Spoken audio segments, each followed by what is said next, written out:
Our first guest has been trapped on planet Earth since 1973. His writing has appeared in Square One, Antique Children, Criminal Class Review, The Hellgate Review, Curbside Splendor, Shiores Atienai. Very good. Was that good? Okay. Dialogo, The Good Men Project, and other publications. He photographs walls and puddles and is the author of the cult novel Finding the Moon in Sugar. He earned his MFA in writing from Columbia University and a BA in English and American Literature from the University of Illinois. He currently lives in Oak Park, Illinois with his family. Please welcome Gint Aras.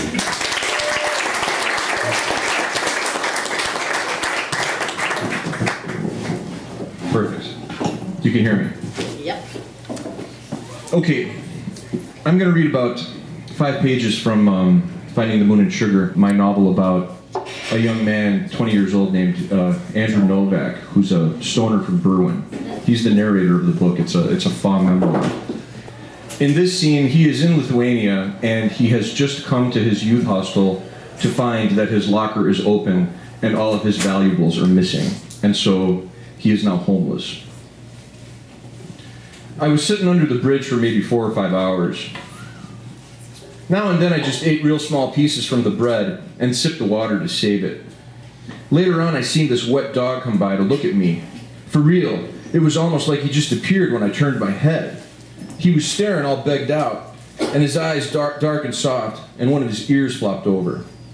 You're gonna think I'm a tool because I totally knew that old boy could pick through every trash can in the city if he wanted. But I gave that little shit a small piece of bread. Seen him chew with his tail flying around. I didn't give him no more and figured he was gonna ditch my ass, but the boy stopped begging and just laid down by my leg. So right there I ended up with a little buddy. He was totally a street mutt, but a cool dog, small and gray with that floppy ear kind of going over one eye. When the rain mellowed out, he went following me every place, staying right near me to make sure I don't run away.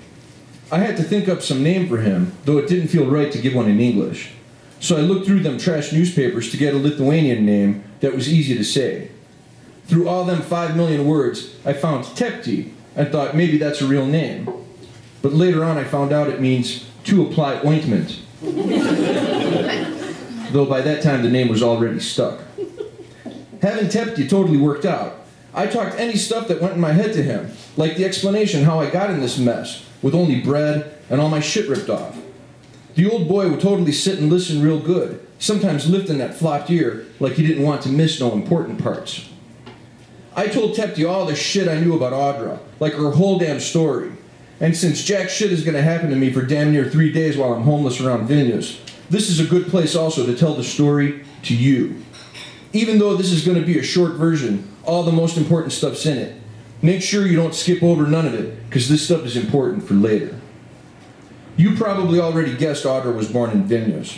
But back in them days, Lithuania was the same parts with Russia. Kind of like the USA contains New Mexico. Only Russia was called the United Soviet Society Republic, and Audra said it was mostly poor people, though her grandpa was a minister, like a government chief, so her family could steal expensive shit real easy. Sell it to all their friends for cash. A government family also got special treatments, totally the same like in the USA. Regular people didn't get no ride to kindergarten in a Russian limo, but Audra got that ride from her grandpa's driver. She also got special presents, like gym shoes from Czechoslovakia, a country which back then was hard to find. Her family went like this. The dad was a history professor, and the mom worked in a piano school for totally genius children. Audra had 2 brothers and 1 sister. The older sister was like 5 years older, and the smallest brother 2 years younger. Here's the tripped out part. Right in the middle with Audra was her twin brother, like an identical twin, just a boy. Audra showed a picture from her purse with them sitting in a sandbox, and no way could I tell which one's the girl. For summers, the kids would hang in this farm village where Audra's grandpa was born. She said she was like 9 or 10 when they had a real bad accident. This neighbor kid was taking them for a ride in a horse wagon, like one of them from the olden days. He made it go too fast and Audra's twin brother got bounced, so he fell off the wagon real hard and it dragged him for a while. The kid broke his skull and got paralyzed neck down, so the only stuff he could do was breathe, swallow mushed food, and feel pain, because they seen it in his face. That situation was real intense for Audra. I totally heard about it. If you're twins with someone, sometimes you can feel lots of their pain. Her back and head started hurting, and she would get real warm or dizzy from his fevers. She dreamed lots of nightmares how her head was getting crushed. And sometimes she wished her bro would fall asleep and never wake up, even though it made her feel guilty to think like that. The mom also took it real bad. At first she was just sad and feeling real down, but then later she started talking to herself. Like she would be standing by a huge pile of dishes and mumbling, "Can't you see it's finished? Please finish it finally. What are you waiting for?" The whole family would ignore her and just feel weird. Like the dad would just go on the balcony to smoke and hit sauce. One day the kids were waiting by a table to eat, and Mom was boiling some potatoes. Without saying nothing or showing no feelings in her face, Mom just went real quiet to the other room. Audra felt some bad vibes, so she followed Mom and seen her take a pillow from the sofa, go where the brother was laying down on a bed. And right there, Mom put the pillow on the boy's face and held it down real hard till he got suffocated.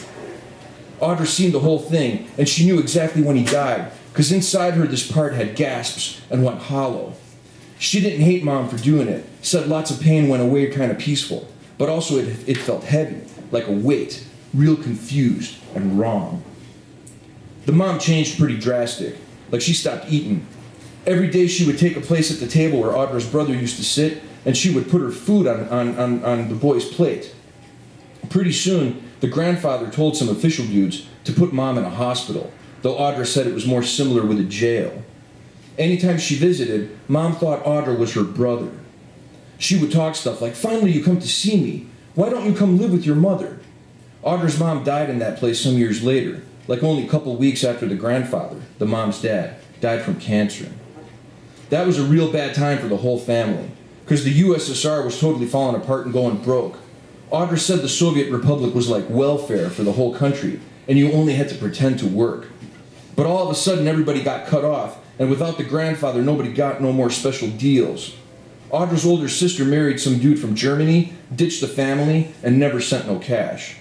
Audra started college and got a job waitressing in a bar for business dudes from USA and England. But her dad didn't do nothing, only hit the sauce every day, and her brother was like a freeloader. I'm going to call that dude Kovas. He was like a big secret or a special story for Audra, and she didn't talk about him too much. I only got to hear about him one night when all the power went out in Berlin. Like, I'll never forget that night. Even if torture perverts lock me up and erase my brain, still I won't forget it. My whole street was totally pitch black and quiet, with a small drizzle kind of like a spray. We were sitting in her Audi, with the blue and gold lights from her car radio, that's all. She wasn't on no drugs, not even a glass of wine, but Audra got real dreamy and full of memories. Totally the same how it happens when you're alone and miss your home real bad. She said Kovas was real delicate and sensitive. He would get bored and confused about the family. At first he was acting like a regular kid, going around town with a skateboard, maybe drinking some beers and ditching school. But then Audra didn't even know how his whole gang turned into junkies, totally into heroin. Kovas started ripping off the house to get smacked. He stole a drill, the mom's old jewelry, Audra's watch, any crap he could pawn. So Audra kicked him out and changed all the locks, told him some real nasty shit. For a while, Kovas was disappeared, so things got easier. Audra could finish college and land a better job.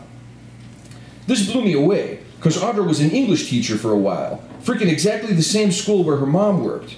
The job was pretty good. She could afford bills, and she got engaged with a dude. They were almost ready to move in their own place. But then Kovas showed up one day, like he came back to steal the dad's car. The cops found him wigged out and pulled over in some ditch, a couple teeth knocked from his face, and his body only skin and bones. Audra had to sell a bunch of crap to put him in special rehab, where they figured out he had HIV. On top of that, the dad went to the hospital, and they said he needed a stomach operation, because it was life or death.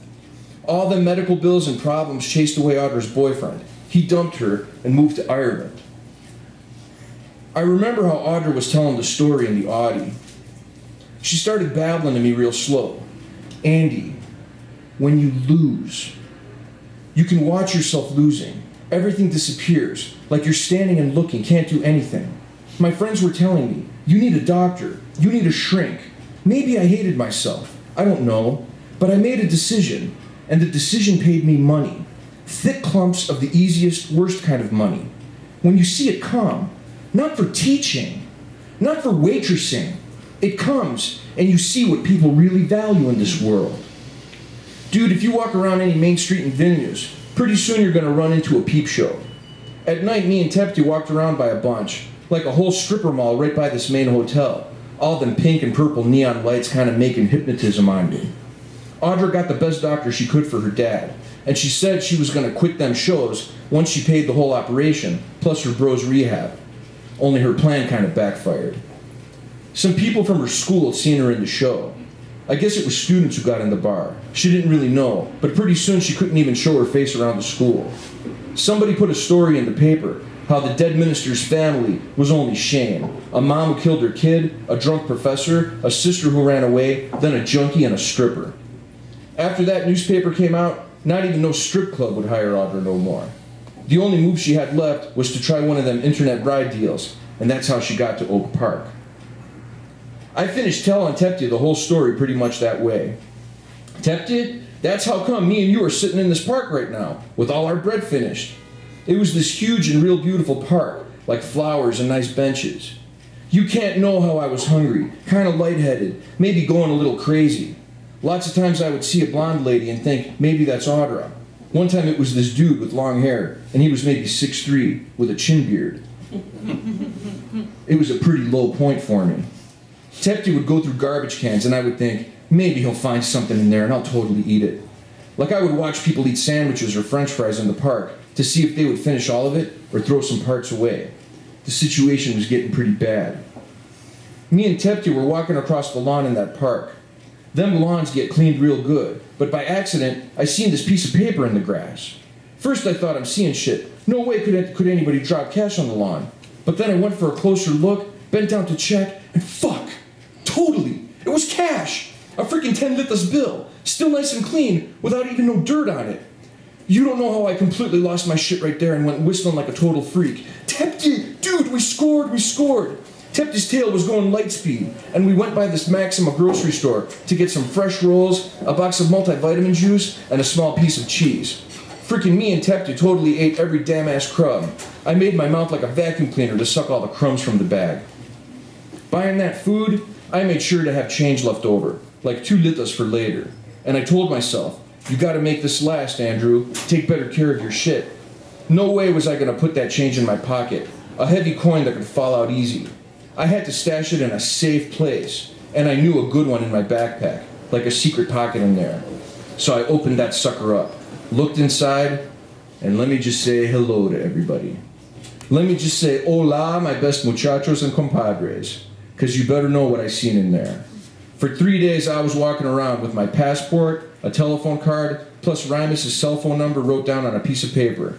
And I had over 600 litas folded up nice in a small brown envelope and shoved real careful in my safe place. Thanks very much.